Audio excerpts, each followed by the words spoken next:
Recently, a friend of the show, Seth Holehouse, also known as Man in America, published an essay on technocracy. And the opening line was, quote, "Was MAGA a Trojan horse for the surveillance state? It's an honest question," end quote. Did he get pushback on this question? Not really.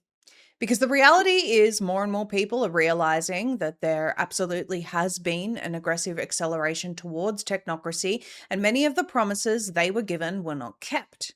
In fact, as each day passes, civil liberties around the world are eroding at breakneck speeds, and in the process, whether intentional or unintentional, the system is collapsing before our very eyes, and those in power are seemingly exploiting and looting whatever is left of it while there's still time. Trust in institutions is at a historic low. Surveillance is growing more impossible to escape. A de facto social credit system exists online by way of silencing truth tellers and amplifying voices that are, simply put, tools of the establishment. People opposing data centers that will destroy their communities and only home they've ever known are being labeled extremists. And you can't take steps to be free from a tyranny you don't know exists. That's why it's important to face the facts and speak about this openly, because only in accepting reality, as harsh as it may be, can we formulate a plan that ensures our freedom and liberty. Seth joins us to discuss all of this and more right after this short word from one of the sponsors who make our independent reporting possible. The New World Order has openly declared war on the free people of the world, and now they're telling us to expect catastrophic cyber attacks over the next 2 years. Weather events, no power, grids down, mobile cell services out. Contact your loved ones anywhere, anytime with the satellite phone store. The Bivvy is a revolutionary GPS-based device which allows you to send SMS messages via your phone even if you have no mobile or cell service. Galileo will ensure you always stay in contact with Z Media, other trusted information sources, and your loved ones that can update you in real time in the event of an emergency. Don't be caught out and unprepared for the unprecedented times we are living in. Stay 10 steps ahead through secure, encrypted communication. Visit sat123.com/Maria and prepare yourself and your loved ones now. Seth Holehouse, thank you so much for joining us today. I really appreciate you coming on today. Thank you. I appreciate the opportunity, and I appreciate what you're doing as a journalist and the information that you're breaking and you're sharing with people. And, as someone working in the same or similar space as you, there's a lot of pressure, and it's not easy to be truly independent in thought and in direction. I think that we see it even more than ever now, that there's a lot of people that I think that you would have thought are independent, but they aren't, though. I think that there's a lot of paid narratives out there, and you are one of the few that I've consistently followed because I know you offline, and I know that you are stubbornly independent, and I respect that. Well, right back at you, Seth. There are a few people that I can identify that I put in that category of truly independent, and not just that, but actually, really trying to help the people. You are definitely one of those people. So this is why I think you're the perfect person to have this conversation with. You recently posted this article, which I shared. The technocratic plot to steal America and everything you own, wake up. And you asked this very important question: was MAGA a Trojan horse for the surveillance state? It's an honest question. Before we get into the substance of this discussion, how offended were people with you for asking this? Not very offended. And I think it's because the people that have followed me for some time, if they're still following me, this is how this is my view, right? And not that I have this hard stance on it, but I question things. That's how I make sure that I'm getting closer and closer to the truth, is I try to question things, even my own beliefs, and I try to be very objective. And so I think that a lot of the people that are still following and watching my show, the comments that I was getting in response to that were people saying, "Gosh, yeah, I feel the same thing." They're echoing a similar feeling, and you're getting into what we mentioned before, the paid influencers. I think there's a lot of paid influencers that are just going to be pro MAGA. Some of them are even pro flock, which I'm not sure how you can even wrap your head around that. But I'm not paid by anybody to say anything. I'm supported by the same way that you are through listeners and watchers that support the show and through our affiliates and everything. And so surprisingly, though, there wasn't much pushback. I think there would have been a lot more a year or two ago, but I think that and that's why I phrase it that way. I say it's an honest question. I wasn't coming out swinging. I wasn't coming out, saying that, Trump is X, Y, and Z, like some people do in a very harsh way. I was doing it in the way that I actually think about these things, in the same way that I'm talking to my wife. I'm like, God, this is, this is something that it's an honest question to ask. And I'm even asking myself, was this whole thing part of an orchestrated plan that tied into the technocrats to bring us into, I think, the place that we're seeing being built around us right now in America? Yeah, you bring up important points in your article that sort of discuss the acceleration and the fact that it's not just that everyone's only just waking up to this, it's the fact that there has been an acceleration. And I do want to talk about that. But you and I have spoken about the influencer issue before. And I know that, it's something I've raised awareness on quite a few times, and it can be perhaps sound like sour grapes when those who are being constantly shadow banned and suppressed appear to be, drawing attention to this problem of influencers who are artificially boosted. But I think this week with the Data Republican scandal really showed people that how serious this problem is. I'm keen to hear your thoughts. Well, yeah, I mean, I think that there's a few points to it. One is that there are certainly people, I think, that their show quality has declined. They haven't changed much. They're seeing a declining audience, and they're not growing. And probably there's some censorship and everything, but they're complaining. And yet, so sometimes you have that where you can, in listening, you can almost tell they're bitter about it, and that's what makes me think, okay, they're just kind of complaining because they're kind of putting that onto the audience. So that's one thing. I acknowledge that. And look, it's for people that have dedicated their lives to this kind of a profession. I understand it, right? When you're not growing and when you're limited in your reach and you're trying so hard and you have 100,000 followers on Twitter and you're getting 2,000 views, it's very legitimate. Like that's where I'm at. I'm close to 100,000 people on Twitter and I get 3,000 views, right? And it's like, okay, it is what it is. Where can I find the right audience at? But the other thing is that there is a lot of paid influence, right? And it's coming from everywhere. And that's also an important thing, is that wars are fought with information. Obviously, wars are fought with, look at what's happening in Iran. They're fought with traditional warfare, though a lot of it, turning into drones and everything, but they're still dropping bombs and, you have physical kinetic warfare. But we live in an age where propaganda and the control of the narrative and the information control, that is an absolute war. And so is America, is the Trump administration paying influencers? I certainly believe so. Is Israel paying influencers? I believe so. Is China paying influencers? I believe so. It's not about singling out one thing and saying, oh, this country is the bad country. No, it's about recognizing that you have to be discerning and recognizing that there are a lot of governments and organizations that have a lot of interest in controlling the narrative. And so they are paying influencers. We just saw with this Data Republican, we saw that she wasn't necessarily a paid influencer, but she was actually an employee of the Department of War, right? Without telling people. Presenting, so that's something. Continually presenting as independent, though. That's the problem. Exactly. I have no issue if you're an official spokesperson, if you're an employee, but not discosing that and purporting to be independent. Put it in your bio, right? Yeah, that's right. I know that the whole discussion around the truth about Charlie Kirk's assassination has falsely, I believe, been, anyone who's questioning it is being attributed as being part of the Candace cult. And I know that it's a very controversial subject, and also Candace is a very controversial person for a lot of people. I've repeatedly said that I'm not emotionally attached to certain people. I'm just interested in the truth, right?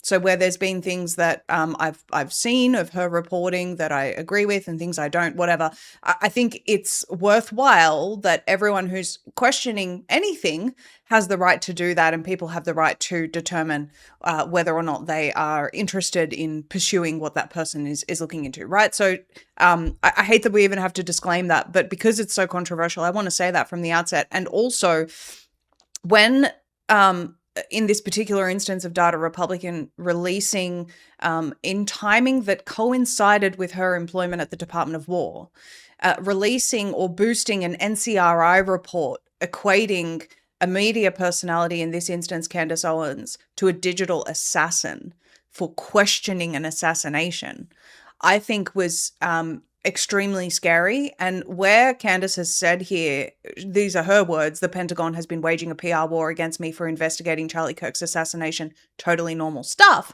You know, the NCRI famously previously compiled a report saying anyone who says Christ is king is anti-Semitic, essentially. Well, no, the two are not the same thing. And by the way, Christ is king. But, you know, all of this actually is extremely nefarious. And I've said, Seth, wherever people stand on Candace, I couldn't care less what their feelings are about it. We should have the same response that we did, for example, to Alex Jones, which is that going after any prominent media personalities for asking questions or investigating, particularly at this level, it should terrify everyone, and no one should support this. Well, I'm keen to hear your thoughts. Oh, I mean, I saw so many patterns with the Charlie Kirk assassination as it did with JFK. I think it's really JFK 2.0. I think that JFK was absolutely not a lone gunman. I think that it was a highly orchestrated event, and I think that one of the most important effects from the JFK event was a mass trauma event.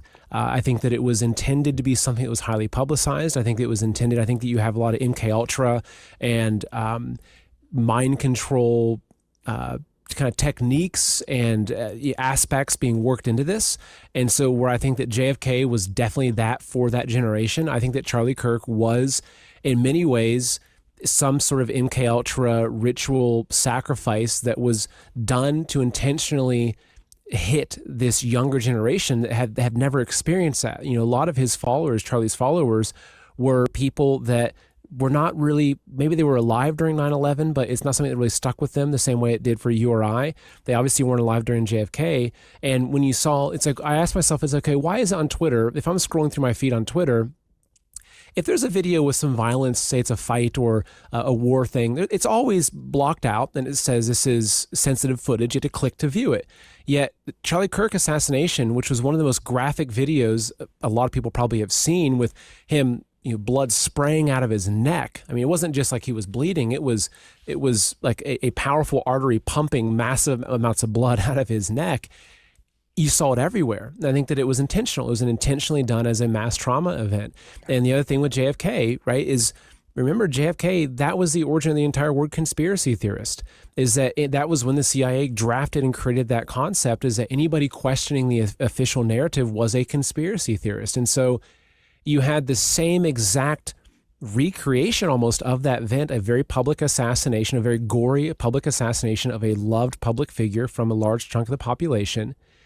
And not just that, you then have the same lone gunman situation. You have the same magic bullet situation where people were saying, Andrew Wilson on the Candace Owen interview was saying that the bullet could have, you know, fragmented in the air. And I remember I was watching that and I popped over and asked ChatGPT or something. I said, what is the likelihood? Give me the likelihood of this happening, of a bullet, because he made it sound like it was somewhat common. He's a gunsmith, and it was like less than 1%, or it was like 0.1 out of 100,000, and it said likely far less than that, right? And so again, you have the same series of things that you can't question these things, and I think the problem is that a lot of people. Can I just pause you there? Sorry, please do. Yeah, jump in. The bullet fragmenting in the air. By the way, he's doubled down on this. You know, it's really crazy, and I see a lot of people that maybe have friendships with this individual or associations with him defending some of his public statements. I don't have a personal beef with him or his wife. In fact, I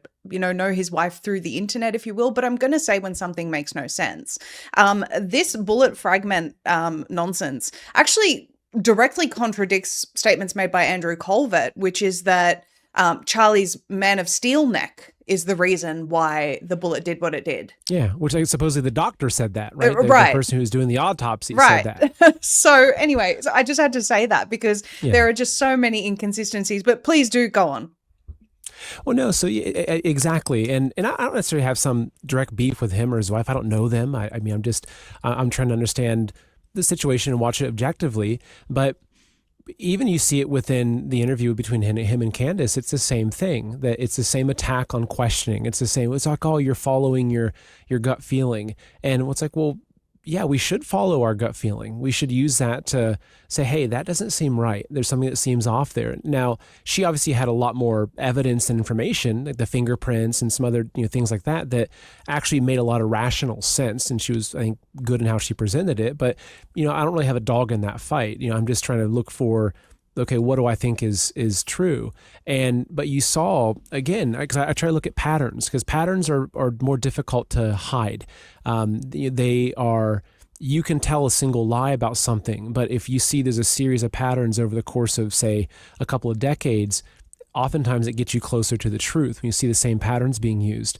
And again, what I'm seeing with the Charlie Kirk assassination is this pattern of that there's a handful of people, a large amount of people, the same people that were questioning George Floyd. Was George Floyd a psyop? Well, why? What's his relationship with the bouncer? The pornography. They're questioning this. Who's funding BLM? Are these riots natural or are they paid? Is Soros involved? These same people that have questioned everything, all of a sudden, they are just, hey, whatever the FBI says is the absolute truth. I trust the government fully. And I think that doesn't make sense. I'm like, where's the pattern, right? There's a break in that pattern of all of a sudden you just become almost a state mouthpiece. People that even I looked to and I trusted with their reporting became a state mouthpiece. And so that's what I'm looking at. And I think that it's, people that jumped off on like day one and said, okay, it was Israel. It's like, well, no, I don't think that. Like, maybe it could have been, they're a powerful nation. They've got a powerful intelligence agency. Could have been China, could have been, there's a variety of different, company or say countries or whatever that could have done that. So that's, you can't be too quick to jump to conclusions, but I think it's okay. All of us should be able to say, hey, there's something really wrong with this. And I do not trust the official story. I don't magically trust the FBI now that Kash Patel's at the head of it. Sorry, that's not me. I've interviewed Kash. I've met him before. I know Kash, and the Kash I see as the head of the FBI is a different person than I knew before, and he talks differently. His angle on Epstein is different, and everything has changed. And I don't know what kind of meetings that he's had. I don't know what kind of secret things have been said to him, and so But I'm not going to stop questioning something, though. That's the key. Is we have to keep questioning. Yeah.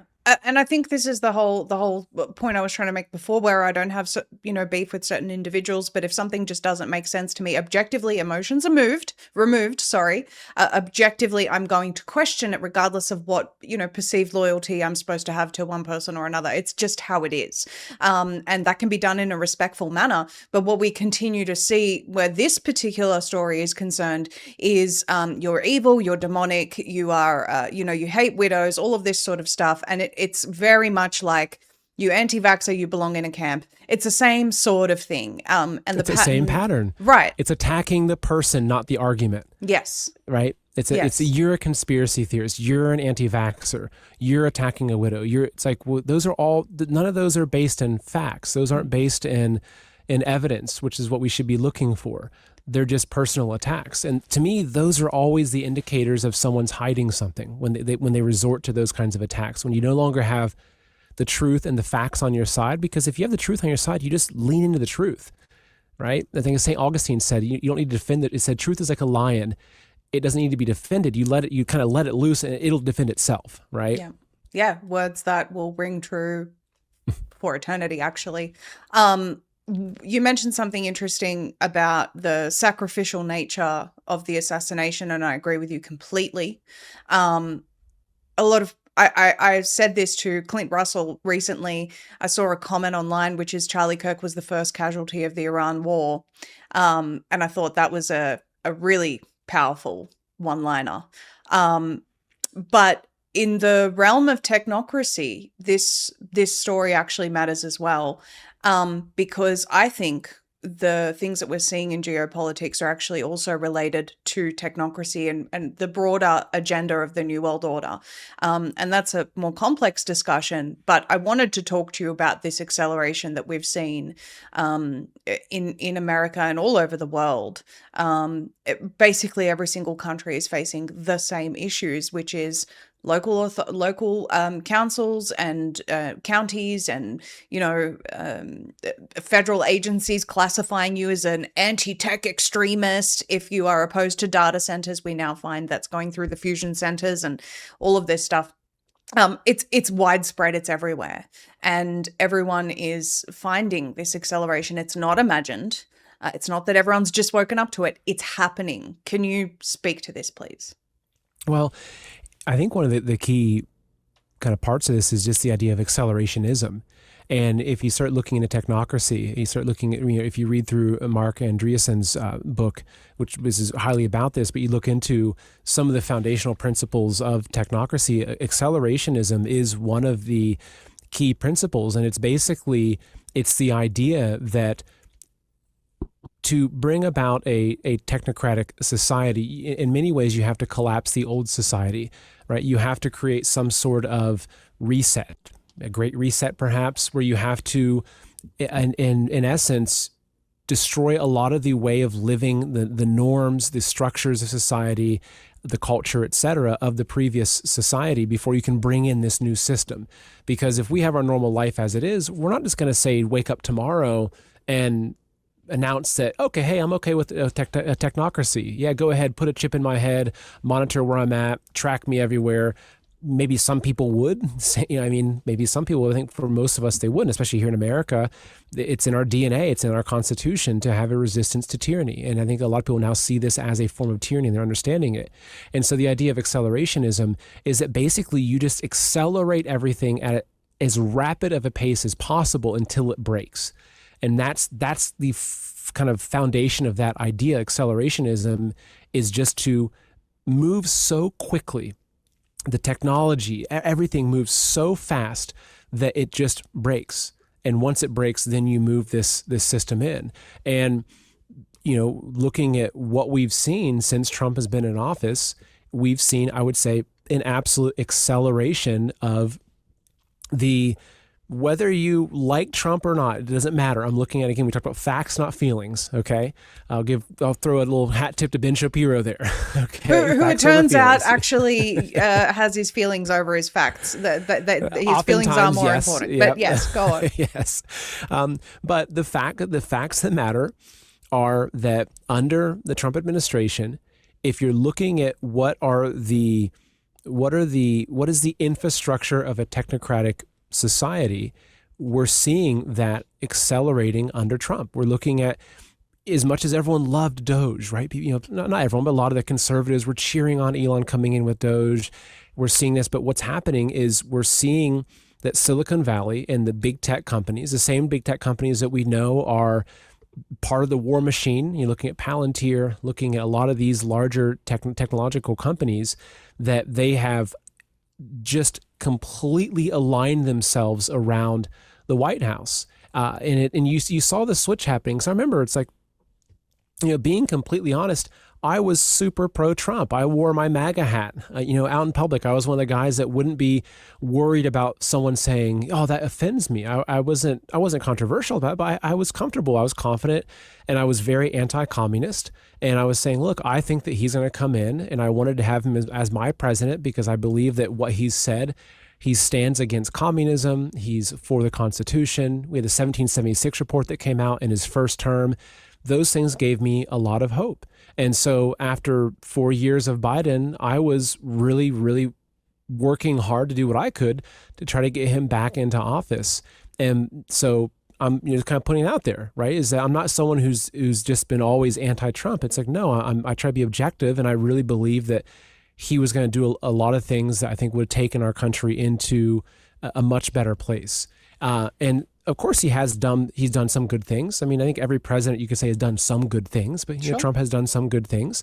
I'm not going to take away from that. But looking at it objectively, what you can see is that if you look at the infrastructure required for a technocratic society, a technocracy, you have to have AI is central to it, right? And this, I think, the technocrats have been waiting for this moment where they have an AI system that they can use to run this technocracy. So the data centers, the rapid growth in data centers, and of course they've said, oh, we have to compete with China, we have to be ahead of China. I think we've got 4 or 5,000 data centers. China has maybe 500. So we're so far beyond their infrastructure. You have the flock cameras, right? So again, with President Trump, with his stance of the Constitution and restoring the rights and restoring our nation to what it should be in the golden age, where's the federal where's the federal level stepping in and saying, hey, these flock cameras are unconstitutional? Right. And there's a lot of precedent for that. Right. There's a lot of precedent. Trump actually invested in Axon, which is what exactly, which is oftentimes the replacement for flock. It's you have these city councils that the people get the flock contracts canceled and they're cheering, but then Axon comes in.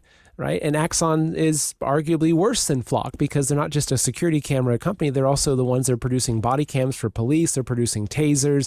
There's a lot of other stuff that are in there that are much more police state type technology that, yes, you're right, that Trump's family happened to be investors in.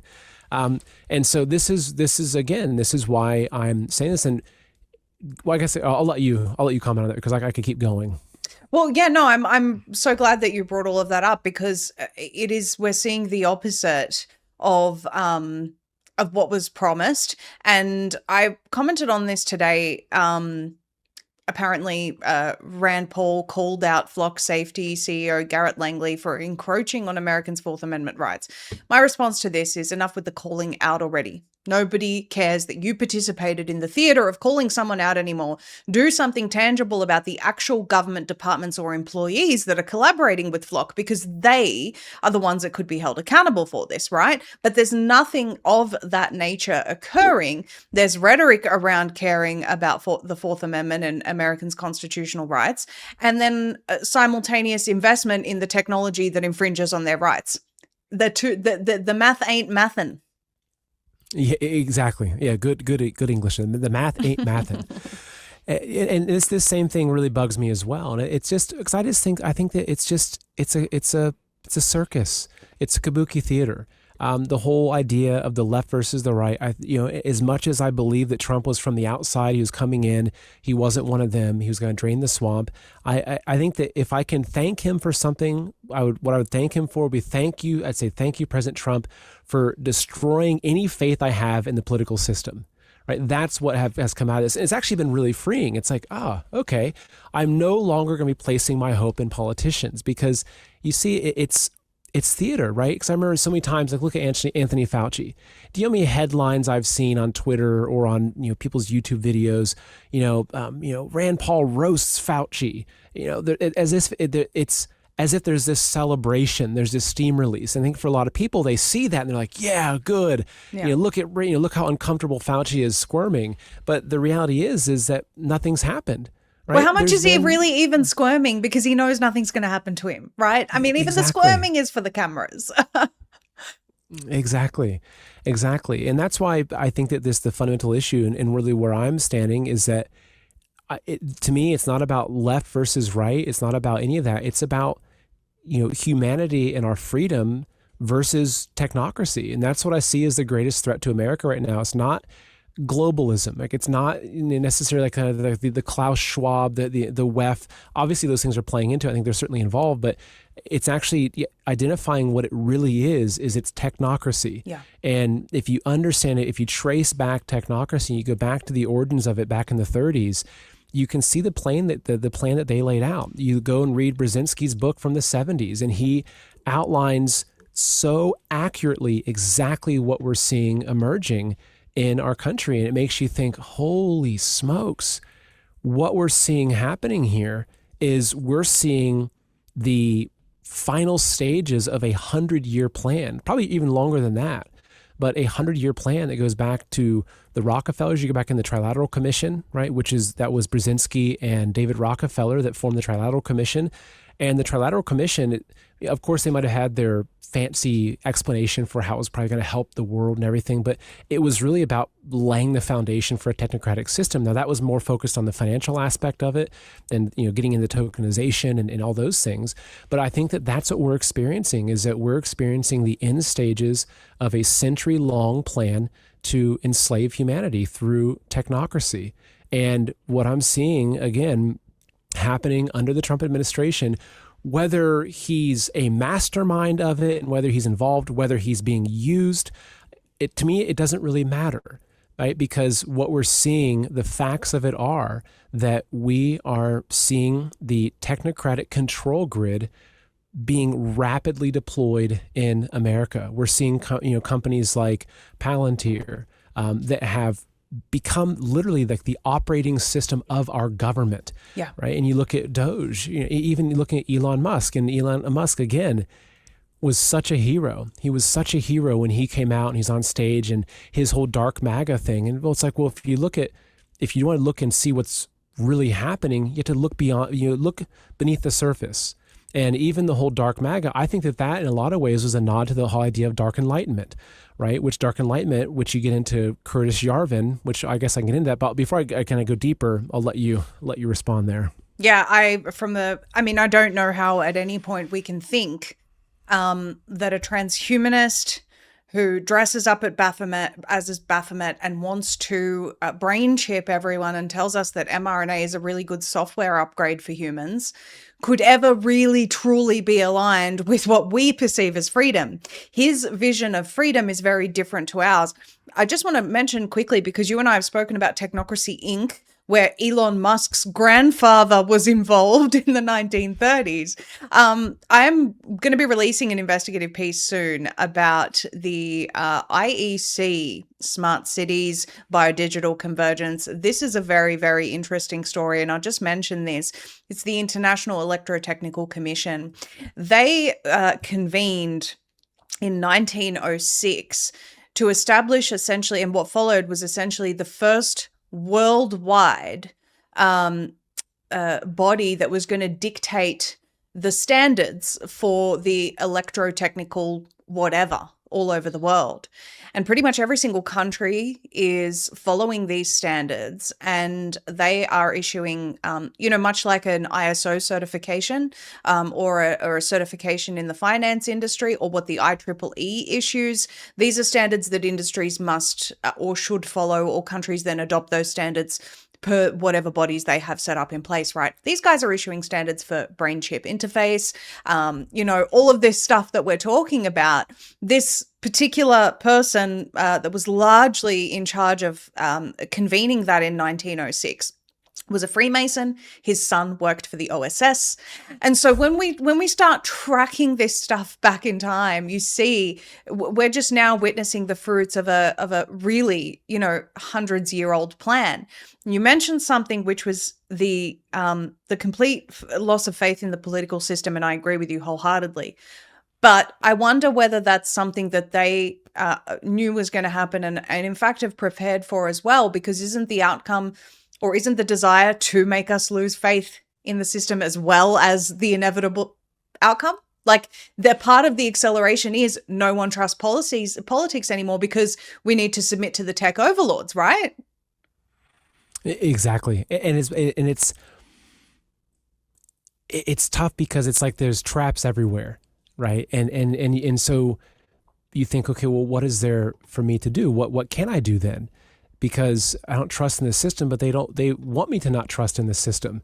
And that's frightening, right? Because I think that absolutely is part of the plan. I think that when you start looking at the plan and the framework for a one world government, even looking at some of, looking into the lockstep, when they kind of talked about different scenarios, one of the ideas presented in the lockstep report that came out of the Rockefeller Foundation was that after people witnessed how governments handled and mishandled some sort of international or global pandemic, that there would be a large loss of trust in the institutions, in the government. So I think that was intentional. I think that was also a big part of, during COVID. Why is it that you'd have Fauci this day, he says, okay, you have to wear a mask. The next day he says you have to wear 2 masks. Then he says that, well, maybe masks don't work.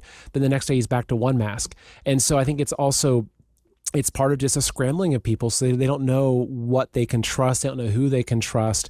And I think it's the perfect setup for bringing in a system and saying, look, it's obvious that human beings aren't capable of ruling human beings. This whole idea of democracy or constitutional republics, it doesn't really work. We really need to have some sort of central system where we can handle these things and where we can, rule more efficiently, which is really, in many ways, it's a foundation for a global technocratic system. Yeah, it is. I recently conducted an interview which was really interesting. Dr. Roman Yampolsky. He is. Oh, yes, You've yes. I've been seen following. him. I was supposed to have him on. I've been back and forth on Twitter with him, and I have to follow up with him again because I fascinating guy. He is very fascinating. I at the time of booking him, I wasn't aware, but I found out later, and I'm really glad we had the conversation, albeit I disagreed with him on quite a bit. He's actually a senior member of the IEEE, which I found to be very interesting. And, a lot of his public messaging is around, AI is going to destroy us and all of this sort of stuff. And he said to me, what we need is a global agreement that basically we're going to stop here. AI is advanced enough. We shouldn't go any further. And my question to him was, well, wouldn't that necessarily mean that there would be punishment for the citizens if they were to utilize or develop AI that could potentially be beneficial for them while governments secretly continue to develop this thing? Like Mike Adams, right? Yeah, right, that's right. Mike Adams is doing exactly that. And it's like, no, the plebeians are figuring out how to use this to their advantage. Meanwhile, we're here shredding books. What's sort of the guarantee that governments wouldn't continue? And his whole theory was, well, there'd be an international agreement, and no one's, complying with those anymore. Those have never worked. Correct. All that it would achieve is that the citizenry would not have access to the tools, anywhere near the tools that they have. The other thing that he was very, very staunch on was universal basic income. He's saying this is inevitable and this is what we need to do. And of course I pushed back on that. And it was an interesting discussion nonetheless, but I'm very grateful that we spoke, because it's not often that you get to sit down with someone who's in that mindset and sort of, give challenging thoughts. And one of his viewers actually said it was one of his better interviews because of the fact that someone was actually challenging some of this. So I'm very grateful to him, by the way, very, very grateful, even though I disagreed on some stuff. But the point of me mentioning all of this is that it gave me an insight into how these people openly believe. Like, they openly believe and state that a UBI needs to happen. Like, it just has to happen. There's no other way around this. And I think that a lot of people are behind on the eight ball when it comes to exactly what that's going to mean for us and how much control we're going to lose here. Oh, I agree completely. I mean, a UBI is basically a social credit system. I mean, in many ways, a UBI is it's tokenization. It is creating your credits, right? Which again feeds into a social credit system, because, okay, so say you get a UBI, well, what does that mean if you have a UBI? Well, they're not going to mail you a check or do a direct deposit of, $2,000 or whatever per month into your banking account. No, they're going to say, well, we're not going to use this outdated system for that. We're going to be using, Tether and stable coins, and but it's going to probably evolve into some sort of, credit system. And that's the thing, is it's like, okay, well, what does a UBI do? A UBI builds a massive dependency on the government, right? And that's what I try to look at. When I try to look at any of this stuff, I try to analyze it. I've got a few kind of filters I run things through. And I say, okay, is this good for freedom? Is this pro-human? Is this good for, kind of self-reliance and independence? Or is it something that is going to create more dependence on the government and therefore more control on the government? And a UBI is absolutely that. Because let's say they roll out with the UBI, and you say, a lot of people would say, hey, great, right? The people that are on welfare that, they're going to say, wonderful, I'd love an opportunity to get more money from the government. But the problem is that when the government then becomes the person who is giving you and granting you the credits that you need to access food, to access energy, to access housing, whatever it is, you better believe that UBI is going to be programmable, right? It is going to be what we've been warning people about, which is it's going to be a different version of what we refer to as a central bank digital currency. It's going to be a centralized, controlled currency in the form of credits that will be programmable. Okay, what's that mean? Well, it means that all those flock cameras, all the surveillance technology, all those data centers, they're collecting every bit of data on you possible. And as soon as you step outside the bounds of what they consider to be morally acceptable in our society as set forth by them, not by the Ten Commandments, not by anything like that, then you will lose access to some of those credits. And that's what people don't understand, is the government never gives you something for free without some sort of loss of your freedom. Like that, again, there's a principle, right? They never will just come give you something for free without taking something in exchange. I think the whole theory is that it won't be the government, it'll be the corporations issuing it. And I found it odd that he kept saying, we will do this, which was odd. But perhaps he was talking about the broader community that wants to do the right thing for humanity, right? He said he offered the solution of a smart contract where it would be unconditional, and you can make sure of that by knowing what's in the code. And my response to that was, well, then it would mean that all these people that were being issued these smart contracts would need to know code. Like they would need to, and they would also need to understand that that code is so secure that it can never be altered. How are we going to expect all of humanity who are not coders or engineers to be certain of that? And I found the responses to be a little bit lacking, if I'm honest, which is why I kind of kept digging my heels in a bit. Let me just say, Seth, it was an interesting discussion. But again, very grateful for it. I'll have to give it a listen. I wasn't aware you had him on, but I'm going to find it after this and I'm going to watch it. I want to reiterate again that I am so grateful and really appreciate his time and effort in addressing some of those things. Albeit I completely disagree that this is the pattern that humanity should be, the path humanity should be going down. Nonetheless, it's regardless of what promises are offered to us, whether it be through tech companies or governments, they have both repeatedly shown us that they cannot be trusted, and they will continue to violate whatever promises they make. And I'm just going back to what we said before, where it's like, okay, there are no political solutions, and the only answer they're giving us is technocracy with this coordinated collapse. Well, that's not the solution either. I don't know how to avoid this situation, actually. Yeah.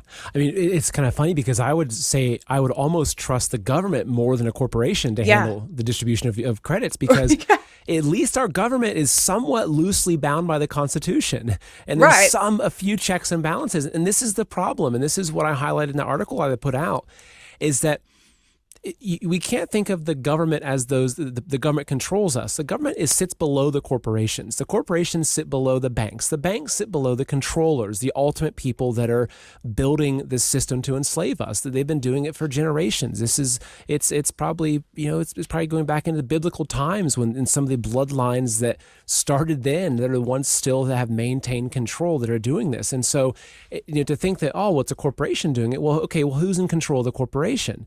Oh, the corporation just so happens to be owned by BlackRock and State Street and Vanguard. Oh, okay. Yeah, I feel better about that. And it's like, no, right? And this is the problem, is that the government, I think, purposefully has not gotten their hands involved in a lot of things, because they know that the private companies can do it without the congressional oversight.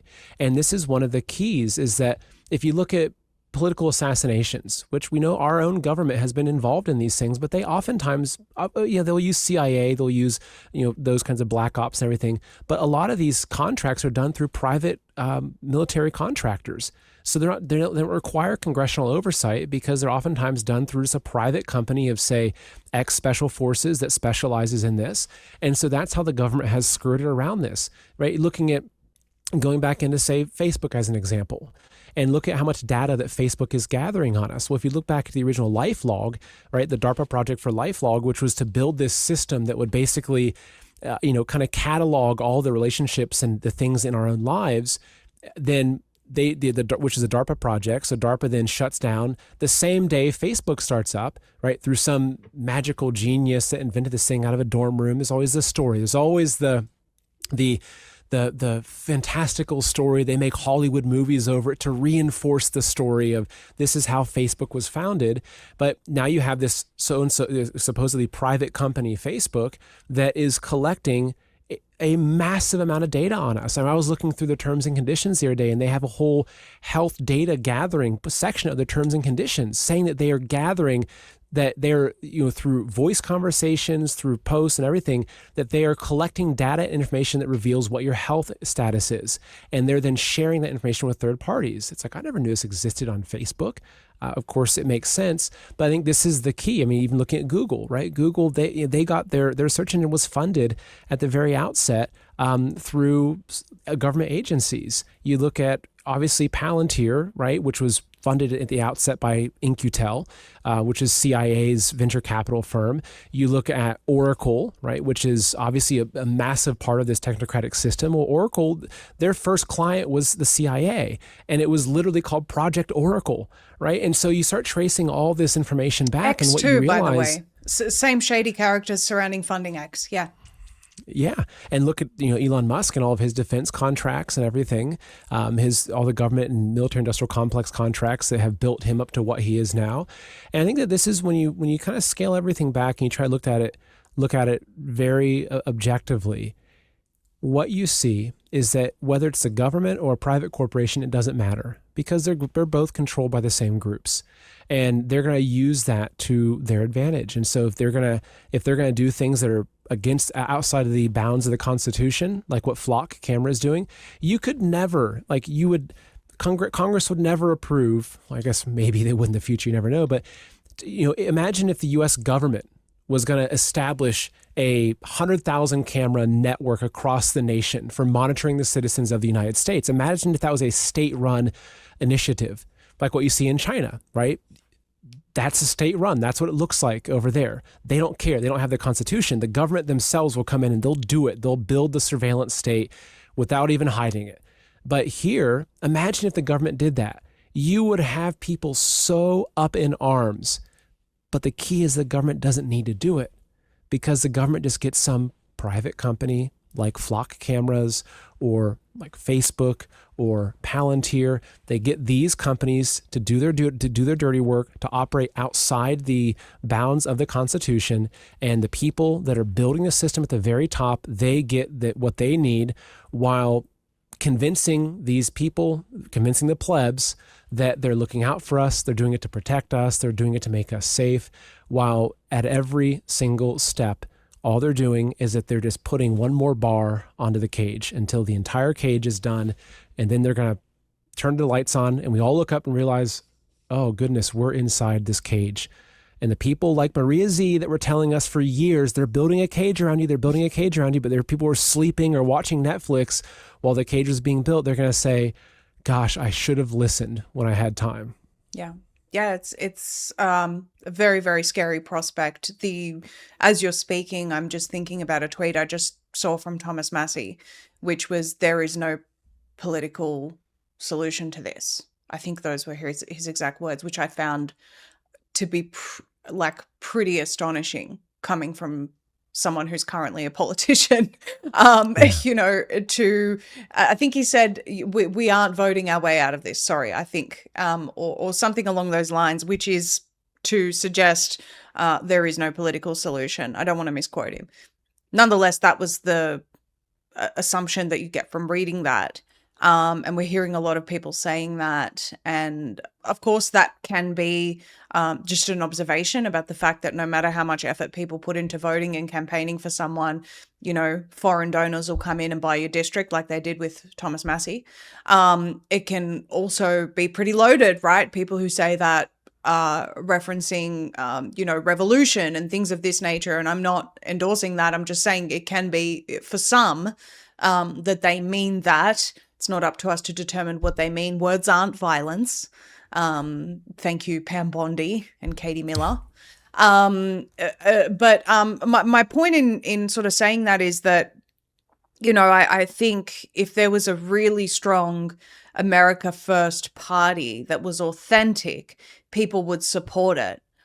I'm not sure that the system would let them rise. I don't think so. And it was kind of funny because if you recall when Elon was talking about forming an America First party, the person that he was consulting, or one of the people that he was consulting on the idea of that with, was Curtis Yarvin. And Curtis Jarvin he is the technocrat whisperer. He is the philosopher.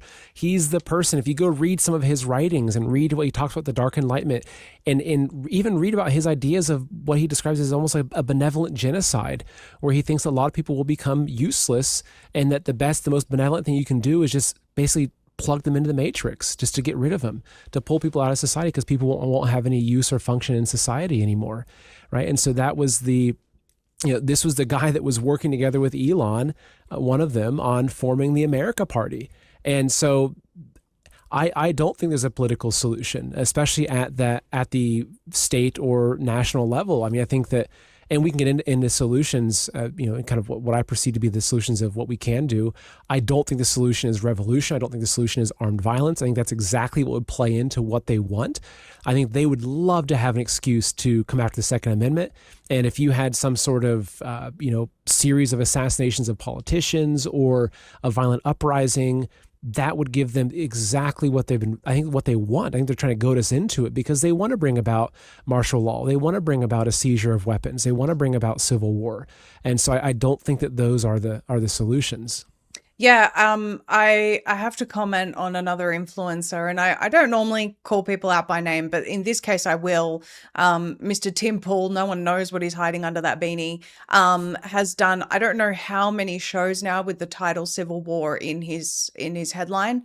Now, there have been times where I've certainly reported on it appears that they are trying to stoke a civil war here, so this is important to note. Here's the tactics they're using, all of that sort of stuff. That's not the angle Tim's coming from. And I've seen this from these sort of MAGA adjacent, flock camera loving accounts, kind of pushing this narrative of, civil war. And I can't help but think, Seth, well, of course that's what they would want. And if they successfully made Charlie's assassination about the left, as they wanted to, and I'm not saying, people with radical left ideology aren't a problem. I'm not saying that, but I really think that was the plan and it failed. If they successfully did that, that would have been the excuse to really crack down on everyone, right? There's never, I don't think there are examples in this modern day and age where something like that erupts and the government does the right thing with it. It's always going to be used for control and cracking down, right? So I definitely see that stoking going on, but I also see a very, very real frustration, particularly from former MAGA who are now saying, no, we're just America first. Whatever this clown show is, we want nothing to do with it.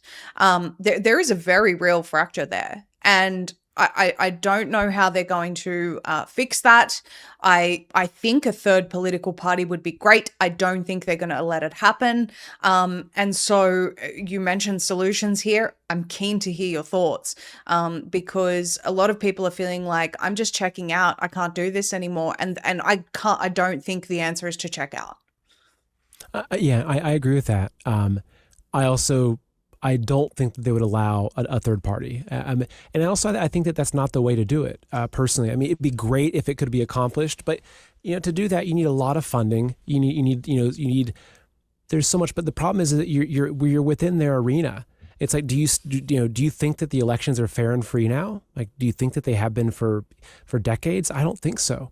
And again, stepping into the political arena, it's almost like saying that, you want to fight against the Roman emperor. And so what you're going to do is you're going to put your gladiator in the ring to fight the other gladiators. It's like you're stepping into an arena that they have complete control over. Well, can I just pause you there, Seth? Because I'm seeing a lot of people super frustrated about Darlene Graham being elected. Okay. What happened to, we know that elections are compromised? Like, people are getting really angry with people from that district, from South Carolina, rather. Well, maybe there's some that just voted for her cause, but I watched Lindsey Graham getting booed in his own state. So how much of the people wanting Lindsey Graham was real, and how much of the people wanting Darlene was real? What's actually been done to secure elections? Absolutely nothing, actually. So what happened to all the people who in 2020 knew there was a problem with election integrity? Anyway, go on. I agree. I mean, my viewpoint on this, and also where my solutions come in. I'll start with my viewpoint and what I think is playing out. I think that what it's being built with AI, with the technocracy, I think it's a Tower of Babel. I think it is man believing they are God, believing they can create some sort of entity that has supreme intelligence that they can use as a way to control the entire population. And I think that that's fundamentally what happens. And so what lesson have we been told over and over, whether it's through biblical stories or through other different myths? Flying too close to the sun, your wings melt. The Tower of Babel collapses, right? In every instance, when man tries to play God, eventually God comes in and resets man and reminds man that you are not God and you are a creation of mine. And, so I think that the best thing that we can do, I'll get into solutions in a second here, but I think that fundamentally that where we're at in history is that there is no fixing it. Right. And it's not because I'm a doom and gloom kind of guy. I'm actually a really positive and I'm really a happy person. My wife accuses me of being too positive and too happy. And she says, Seth, you have rosy lens glasses way too much. But I do believe that actually the only way for us to get on the other side of it, is that the entire system has to collapse because it is corrupted to its bones. Right? How do you fix the system? Like, well, what are you going to fix? What's the system? The pharmaceutical system, the entire healthcare system, corrupted to its bones. The education system, the Rockefeller education system that turns people into factory workers and desk jockeys that are going to go to their fluorescent lit cubicle and work. That system is corrupted to its bones. The farming system, right? The agricultural system that's built off the back of Monsanto and glyphosate and genetically modified crops, that system is corrupted to its bone. The government is corrupted to its bone.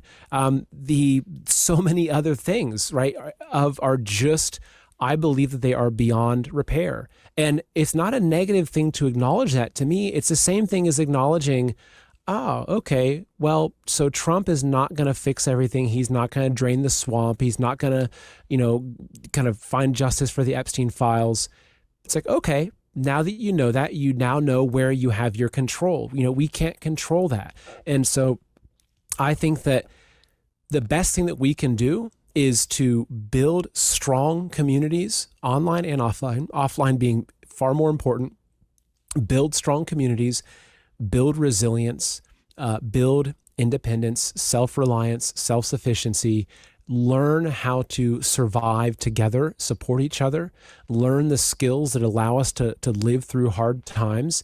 And also, I think we have to, we have to fight. I think we have to fight to expose this. And that's a big reason why I published that essay on the Technocracy. I did a video of it as well and also published it in the essay form. And I think it got over 1 million views, I'm really happy about that between different platforms. Well deserved, let me say. Well deserved. It was thank you. really well written. But yes, please go on. Thank you. Because I think that one of the most important things that we can do is we have to fight the system in the ways that we can, right? Go to the council meetings, push back on data centers, push back on flock cameras. If you're a vigilante and you got a Sawzall, hey, I'm not going to get in your way, right? With these flock cameras. No, that vigilante has an alibi. 14,000 people confirmed their alibi in different areas at the same time. Exactly. That's happening a lot, by the way. It makes me so proud to see people responding in this comical way, But yeah. Go on. Yeah, and so I think that's obviously you have those acts of resistance. I think the most important thing is just trying to help our fellow humans to understand what's happening in the world.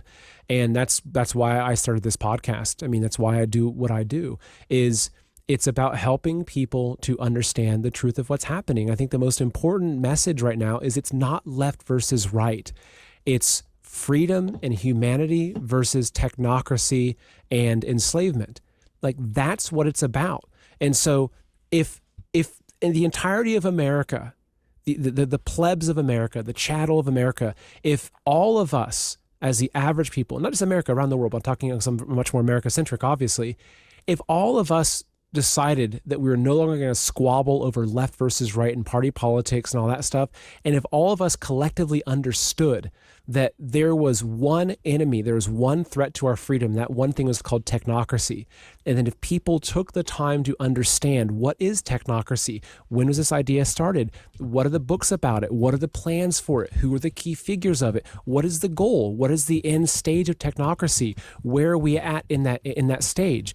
And that's why I wrote that article, is because I wanted people to start to understand that technocracy is the threat that is facing that it is the most frightening threat to our freedom that exists, right? 10 years ago, I thought it was communism.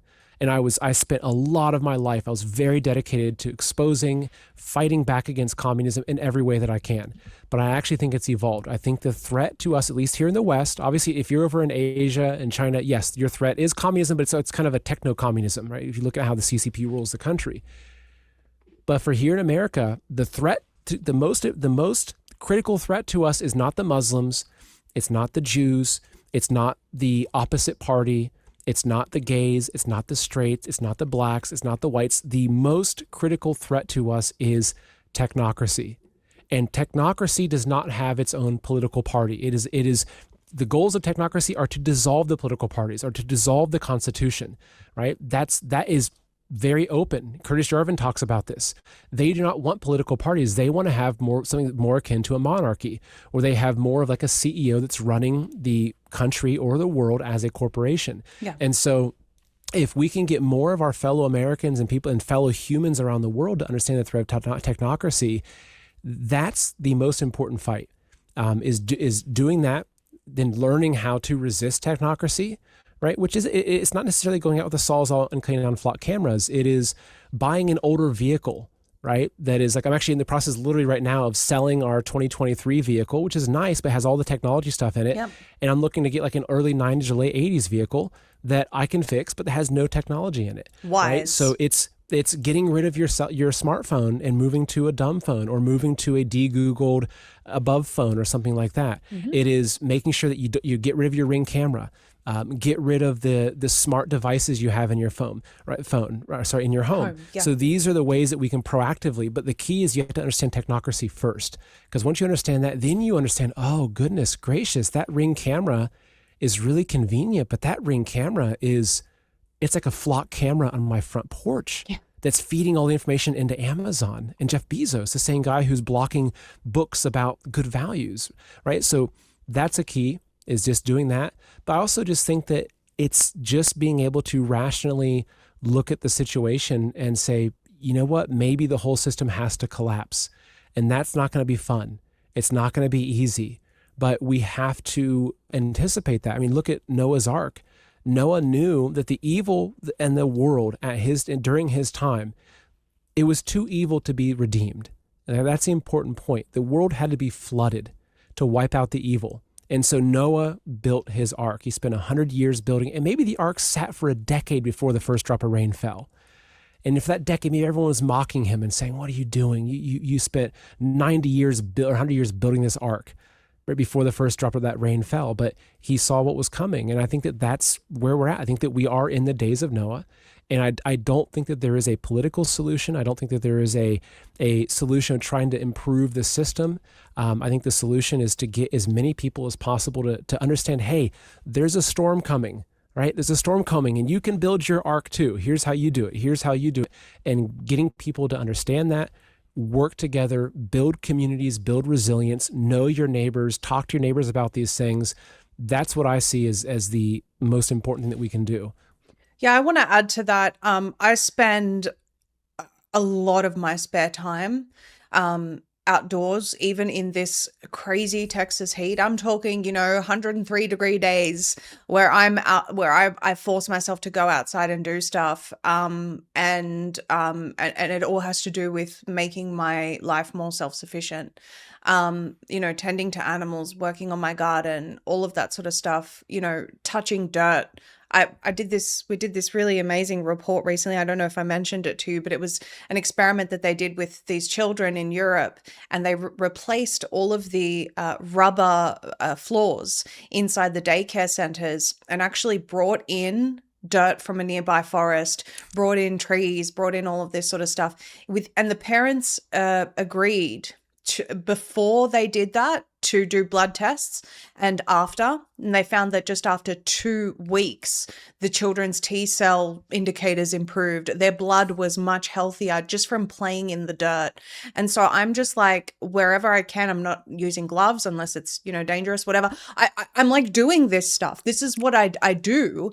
And I keep telling people, Seth, and it may seem really insignificant, every time you do something, it may even be the smallest thing that contributes to your self-sufficiency, whether it be even just thinking and brainstorming and formulating some sort of a plan, that empowers you against this crumbling system. I don't know what solutions are going to come or what's going to be offered, but I do know that I'm weathering myself for that storm every day. And that makes you an uncontrollable individual. Yeah, you're a radical. You're on some sort of list for that. You gardening radical. Pretty much. It's so important though. It's so important. That's the thing, is I think maybe that's why I feel happy, is because I'm actually doing things. Yeah. I'm proactively, 6 or 7 years ago, I was living in a high rise in New York City. I was literally living in probably the worst place you could live in America if you had any kind of grid failure or whatever. And my wife and I have made a lot of difficult choices. We live out in the country now. We've got 7 acres. We're surrounded by woods. We know our neighbors. I put a gate on our driveway. We've got trees in front of our house with a big gate. So our kids are safe. So I've got a 2-year-old and a 5-year-old, and they just go out and play. Like, where are the kids at? Like, oh, I think I hear them outside, and they're playing in the mud.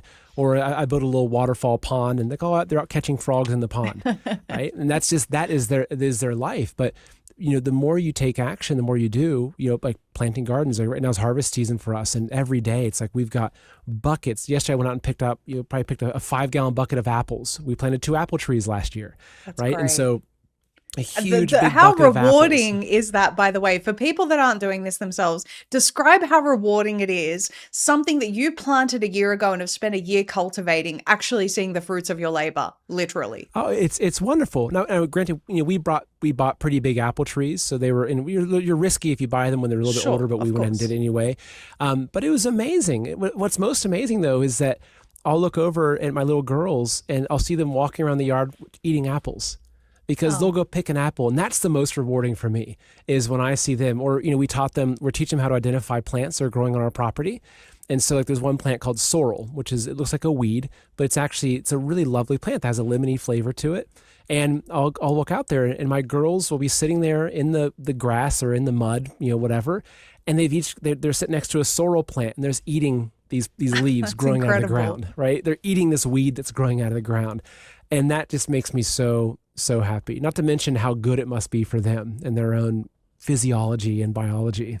Yeah. I've said it so many times, returning to the ways that our ancestors did things is the solution. And by the way, again, you become ungovernable. You become much harder to control the more self-sufficient you are.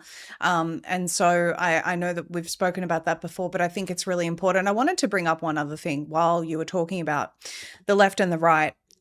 Here is what the left and the right do after they spend all of their time demanding your time for the theater that they put on for us. They sit down and they have a good chuckle together. And imagine if this was your perhaps previously lefty neighbor and you, a conservative neighbor, actually having a giggle about they thought that they could control us. But actually, if anything happens, I've got your back and you've got mine, and we're not stuck in this paradigm anymore. And I know that your values are actually about community, the very communities that they've tried to destroy. And even if we differ on a few points, we're not going to destroy each other over that. And here we are chuckling about those that thought that they could control us. I just think that was a really important moment. Because when I saw that, Seth, I thought, how many families will never speak to each other again because of politics? And these two Oh, I guys sit know. together and chuckle, you know?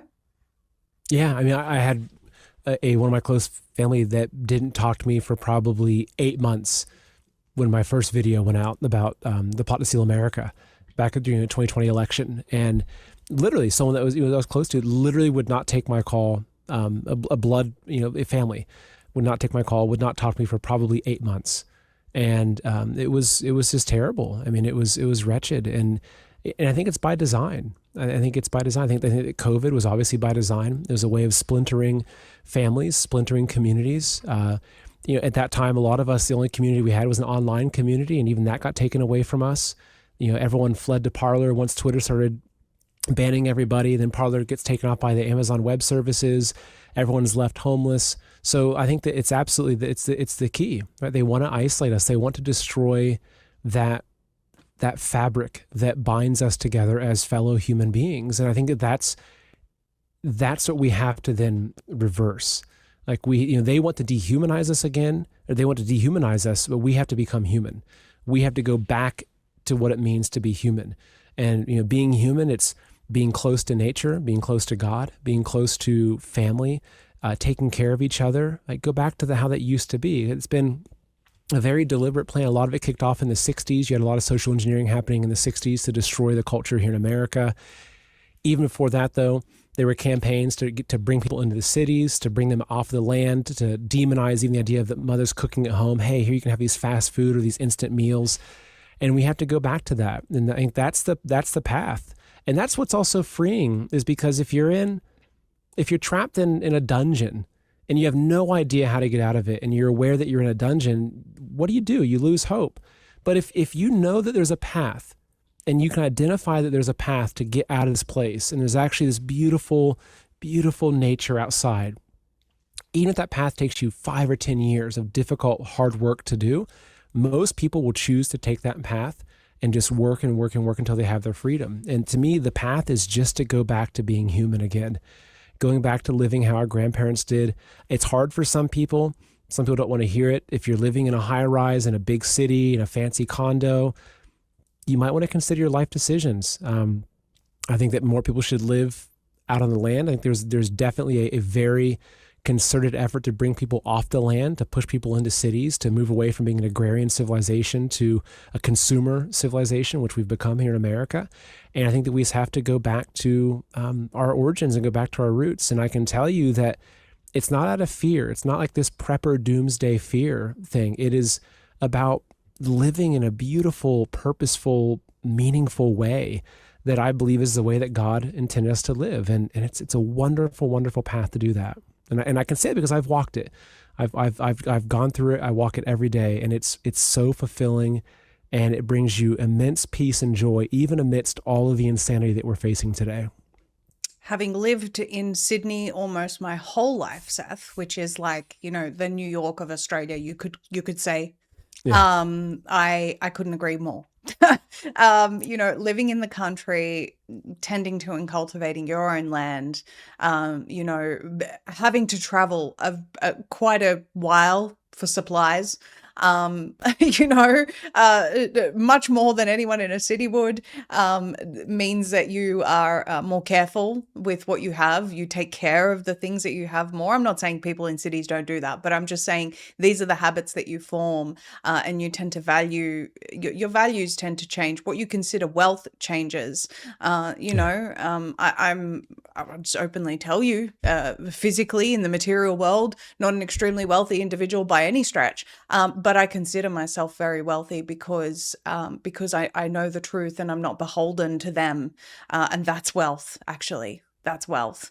I really want to encourage people to follow you. If you're not already following Seth on X, at Man in America on X. And I'm also going to bring up your Rumble channel, which people should tune into, because we have a serious a problem with people who lie and don't tell you the truth. And as you can see, Seth is not one of them. So Rumble Man in America is where you will find his videos. And I think that people will get a lot of value from your content and the topics that you discuss, and just your transparency around all of these things, which is vital in this day and age. Yeah. It's a blessing to me that I'm a really crappy liar. Even my art teacher told me that in like third grade, I think. And she's like, Seth, I can always tell when you're lying. I was very obnoxious and very naughty as a kid. I'm like, putting paint in people's hair, that kind of stuff, right? Yes. And she's like, I can always tell when you're lying because your nostrils flare and your ears point up like little devil's horns. And so I've never been good at lying. And so, I just, there's no other way, right? You just gotta, just try my best to live in truth and be as close to being as truthful as I can. And that carries through with the show. And I think I've lost a lot of audience over the years because of it. There's a lot of, Q followers that probably were watching my show earlier on that no longer, I'm a turncoat to them. A lot of hardcore MAGA people that no longer watch my show. And me too. that's okay, right? I will not be able I would not be able to sleep with myself. No, I would not be able to sleep at night if I knew that I was getting in front of this camera and telling lies to people. I couldn't do it. I would just quit. Or if I was being paid to do that, it'd be even worse. I've had a couple of comments over the past week of people saying, wow, you've only just appeared on my feed again. I'm so glad I found you again. You're one of the few people I trust, or, you're someone I know we can depend on to give it to us straight. The fact that I've lost, people who just want to hear, something that confirms their bias that isn't true, but still have people that, trust the information, even though I always tell you to please verify everything I say for yourself. Don't automatically trust anyone. But the fact that they do is infinitely more important to me, Seth, than having, 1 million followers because I'm lying. Like it's just, or telling people what they want to hear. And I know that that's your ethos, and that's why I really think people should tune into you. And I hope your audience grows as more and more people seek authenticity, which I think they will. I agree. I think that's what they're seeking more than anything, actually, is just authenticity. Appreciate you so much, Seth. Thank you again for your being so upfront and tackling these topics fearlessly. We're grateful for you, and God bless. Thank you so much. Thank you. God bless you too. And thank you for doing what you're doing, because I know it's not easy. And it's not easy reading some of the comments you get sometimes and everything, but you keep at it and you follow your own compass, and you are genuinely one of the few people in this space that I truly respect, and that I can say that I genuinely trust that what you're telling us is the best, the closest to truth that you can possibly get. That means a lot coming from you, It's Seth. very respectable. Thank you so much. Talk to you soon. You're welcome. All right. Z Media is proud to partner with Aussie businesses that support freedom and believe in you and your family getting the best possible nutrition you can. Stockman Steaks is a third-generation family meat business supplying direct from freedom-loving Aussie farmers with pasture-raised, non-genetically modified, humanely raised local meat. Their meats are guaranteed mRNA-free. That's right, no mRNA in these grass-fed, antibiotic, hormone-free animals. By buying from Stockman Steaks, you'll be supporting Aussie farmers who share your values and are committed to giving you the best quality meat. Head to their store to see their delicious range of carefully selected meat boxes or create your own. Visit stockmansteaks.com.au/Maria. Support businesses that support us and give your family the nutrition they deserve. Well, you all know how passionate I am about self-sufficiency. I can't say it enough. And you just heard what Seth was talking about in that conversation. It is so, so important to make sure that we are in control of as much as we possibly can be, where our food and water and communications and energy is concerned.